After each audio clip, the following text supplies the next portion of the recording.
Tim Napak Tilas akan mencoba menelusuri jejak situs tersebut. Simak liputannya hanya di channel Napak Tilas. Jangan lupa like, komen, share, dan subscribe.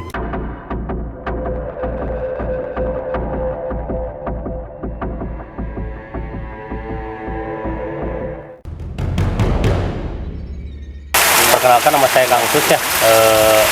Saya juga udah beberapa kali menganalisa di situs Kabuyutan Buyutwarium.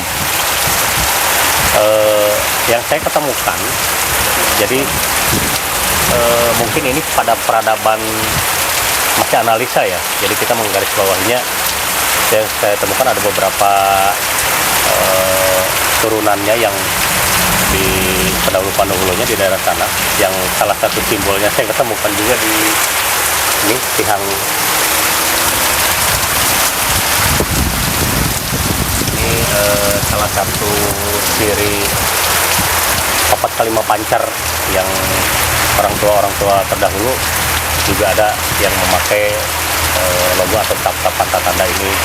Jadi kemungkinan Mbah Buyutwarium ini yang membabat alas atau membuka jalan antara Raja Galuh sampai ke perapatan. Jadi dulunya itu para tokoh atau pendirinya ya membabat alas dan membuka jalan yang ini, kalau jalan depan. Analisa tahunnya mungkin kisaran 1800-an lah atau lebih. Untuk analisa jalan ini kan sekitar abad-abad sekian. Semoga tidak salah, saya juga masih melanjutkan analisa tentang Buyutwarium Karalu. Kaitannya mungkin ke Cirebon kayaknya, antara ke Cirebon ke Galuh ini. Yang paling kuat ya melihat simbol ini kayaknya masih berhubungan erat ke Patra Jenar Sindangkasih, sebab memakai simbol papat kalima pancar, dan ke Eyang Wijaya Kusuma Buyut Depok dari Munding Wangi ya, Munding Sari Ageng. Nah, mungkin leluhurnya ya ke sana juga gitu. Ini salah satu turunannya pemuka-pemuka yang di sini. Untuk menganalisa sebenarnya dari awal juga lumayan ya, cuman pas saya lagi duduk di luar juga ya diketemukan lagi ini ada simbol di Tihang ini. Tuh, ini ada simbol ini ratusan tua juga ya, ratusan tahun juga Tihang ini. Dan ternyata simbolnya ya merujuk kepada simbol tadi yang sama dengan karun-karun terdahulu. Yang menarik di kompleks pemakaman sini ada di beberapa makam di sebelah sana. Jadi makam sekarang ya, tapi di pas tengahnya itu ada beberapa simbol yang sama gitu. Itu menarik, apakah memang itu keturunannya juga ataupun entah dibikinkan tapi dengan logo itu.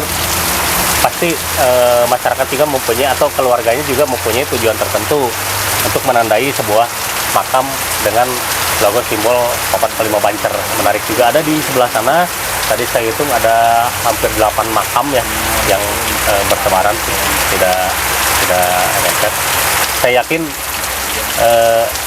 simbol-simbol yang dipasang itu bukan maksud tujuan yang ini ya, keluarganya juga mungkin menandai beberapa makam yang memang masih ada kaitannya dengan karhun di sini.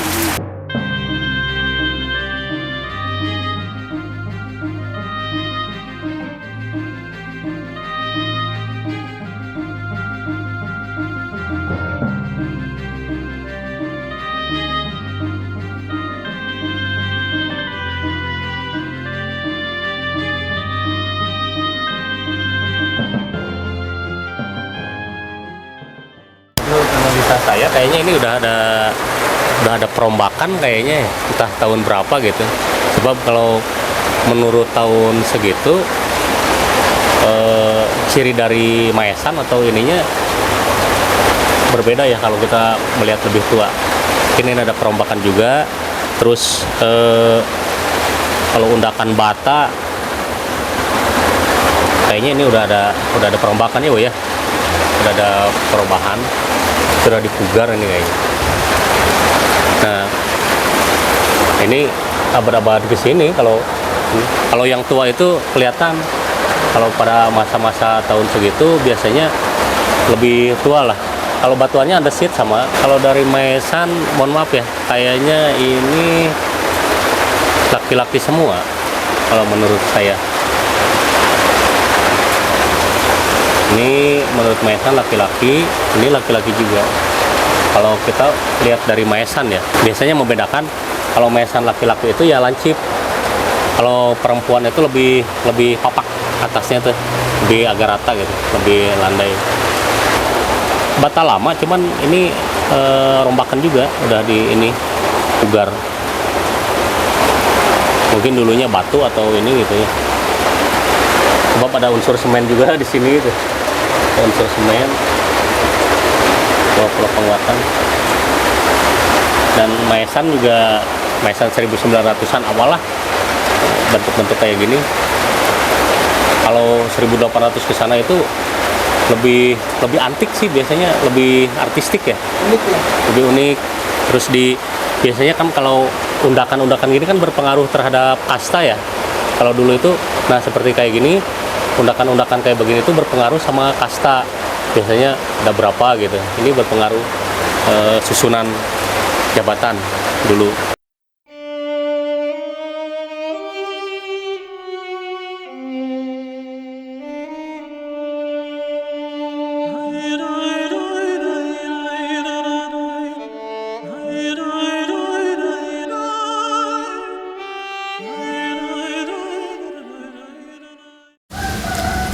Sosok beliau atau Buyut Waryam ini saya yakin dia sosok yang luar biasa ya.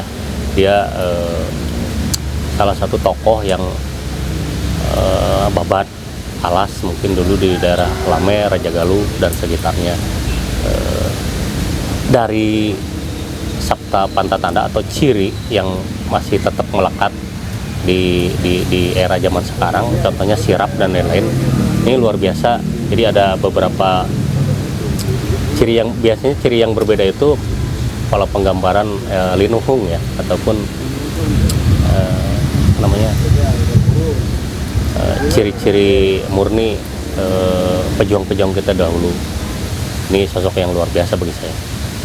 Untuk nasab dan lain-lain saya belum masih analisa juga ya, sebab yang saya analisa mungkin ada erat kaitannya juga dengan sosok-sosok yang di daerah sana, daerah Kaler, seperti Sri Bagus Rangin, Ki Bagus Rangin dan lain-lain pejuang-pejuang terdahulu.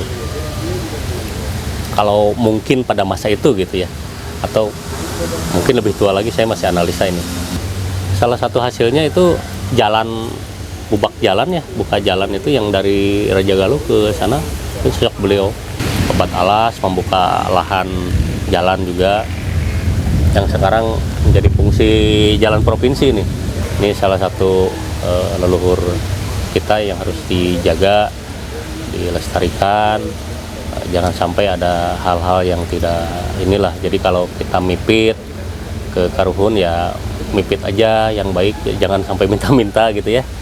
Terus jaga keluhungan ciri-ciri beliau seperti sirap, genteng-genteng sirap dan lain sebagainya. Saya yakin kalau incu putunya atau keturunan-keturunannya kita menjaga, saya yakin banyak hal-hal yang bisa diketahui lebih lanjut, dan kita semakin tahu leluhur kita.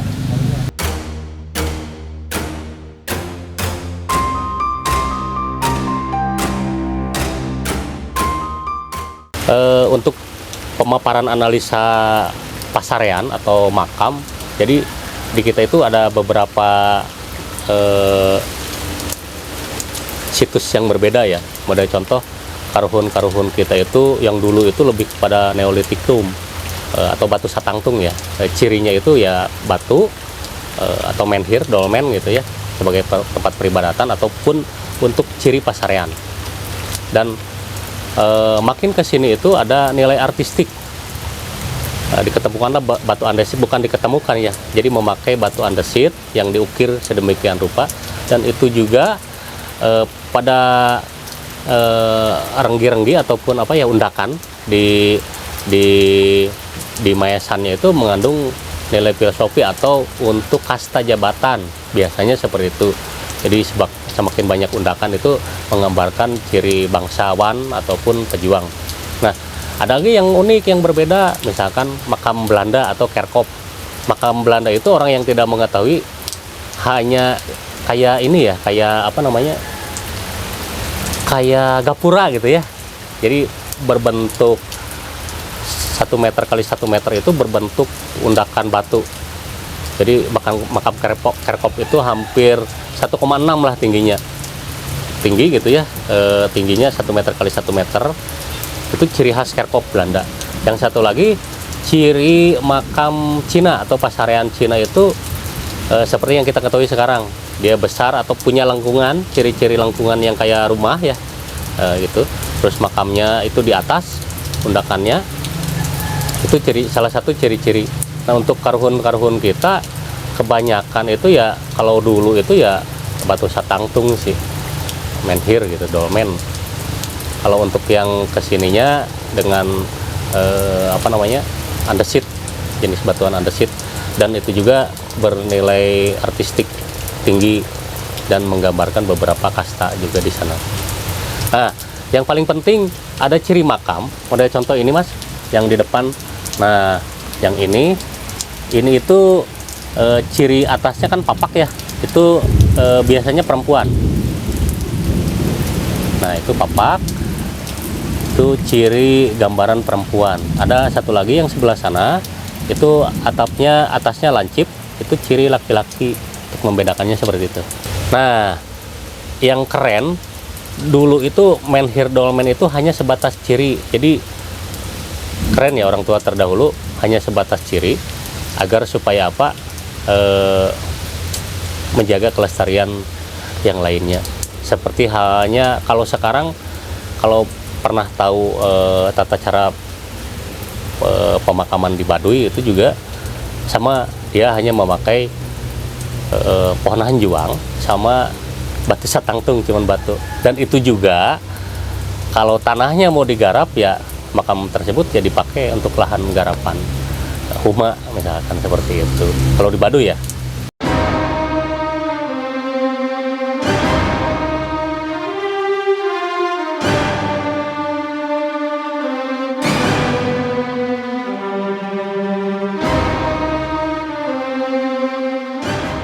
Nah, saya baru ngeh ya, mungkin dulunya juga ini kayaknya jenis batuannya kan jenis menhir gini kan, seperti ini ya dulu. Terus ada anakannya itu patah, terus ini mungkin, atau ada yang lain juga yang kecil. Nah, saya curiga ya ada menhir juga yang memang tidak bisa di ini, terus teu arapal gitunya, jadi di sare-sarekeun pada kieu. Ini kayak menhir mas, pipihnya gitu, tingginya menhir seperti ini. Ya ada kemungkinan udah ada peradaban, ataupun pada buyut tersebut memakai menhir ini, kemungkinan ya, kita masih analisa. Da batu teh moal pati-pati gede juga dicongcolokeun we di dieu da moal gitu. Pas ka dieu anjir ya juga menhir sih itu. Kalau masalah jadi tujuannya buat apa? Nah, gitu. Biasanya gitu. Jadi orang yang tidak tahu tuh digolerkeun gitu ya. Hanya digoler-golerkeun gitu. Kita analisanya kalau ini tua, sebab yang saya katakan tadi itu ada perombakan ataupun pemugaran ya. Ya mungkin dulunya memakai menhir bisa. Gitu teh. Batu satangtung gitu untuk ciri makam. Itu sangat bisa. Sebab ini kayak menhir gitu, ini anakannya gitu ya. Biasanya kan menhir satu, anakannya di pinggir gitu. Dolmen. Kalau menhir itu abstrak ya, jadi batu satangtung. Dan jenisnya ya hampir seperti yang kita lihat ini. Agak panjang ya? Agak panjang, pipi. Ya ini ditangtungkeun gitu.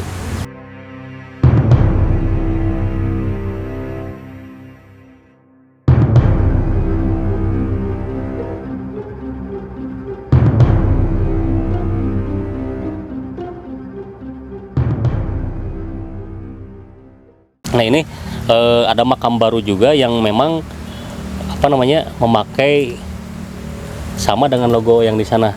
logo Papat Kelima Pancer. Ini yang lebih jelas, ini ada, saya hitung 8 makam kalau kurang lebih ya. Nih, saya yakin orang tua dia mempunyai henteu sagawayah gitunya, memakai logo gitu atau menandakan ciri itu, memakai ciri ini, jadi dia tidak sagawayah, bener-bener ada tarapti lah pasti. Nah ini juga, ini makam-makam baru tapi memakai logo-logo Papat Kelima Pancer. Nah ini makam-makam tua juga. Enak kan dia Kang, tadi kan ayam mendir, Ya, ayam opat. ya. Apakah anu di dalam itu ditarik keluar disimpan di pinggir? Kemungkinan. Karena kan saya tadi ningali maesan yang di dalam pada itu dengan anu di luar itu hampir sama. Malahan lebih tua yang di luar ya. Gitu. Ini ada lagi, ini. Nah ini orang Pamijennya mungkin tahu ya. Ada, saya hitung ada sampai yang kecil. Tapi yang kecil juga, yang pola pemugarannya sama. Ini dia tidak memakai logo. Tuh, berarti kan ada ciri yang berbeda ya. Ini sama nih. Ini sama, tapi tidak dikasih simbol. Kalau ini ada, kemungkinan anak-anak. Tapi entah kemungkinan ini ada kaitannya dengan buyut yang di sana ataupun tidak, kita nggak tahu ya. Tapi saya juga dari awal menganalisa ini curiga, loh kok ini memakai logo ini gitu. Ada beberapa makam yang memakai logo simbol. Kayaknya satu fase tapi yang itu nggak ada gitu ya. Apakah pertanyaan? Apakah beberapa orang aja ataupun bayi juga sudah ditandain ya untuk ini gitu. Terus satu fase tujuan juga, sebab dengan memakai logo yang sama. Saya curiga ini kok memakai logo Papat Kelima Pancer sama seperti yang di Tihang tadi ya. Apakah ada kaitannya ataupun ini keluarnya, kita nggak tahu. Menurut yang kita lihat ya, loh kok ini berbeda gitu ya. Biarpun makamnya modern, tapi dia tetap memakai logo simbol. Oke teman-teman, cukup sekian ya liputan kali ini di situs Biotuarium. Kita akan coba explore ya situs-situs lainnya yang berada di Desa Lame, Kecamatan Lumunding, Kabupaten Majalengka. Sampai ketemu di liputan selanjutnya ya teman-teman.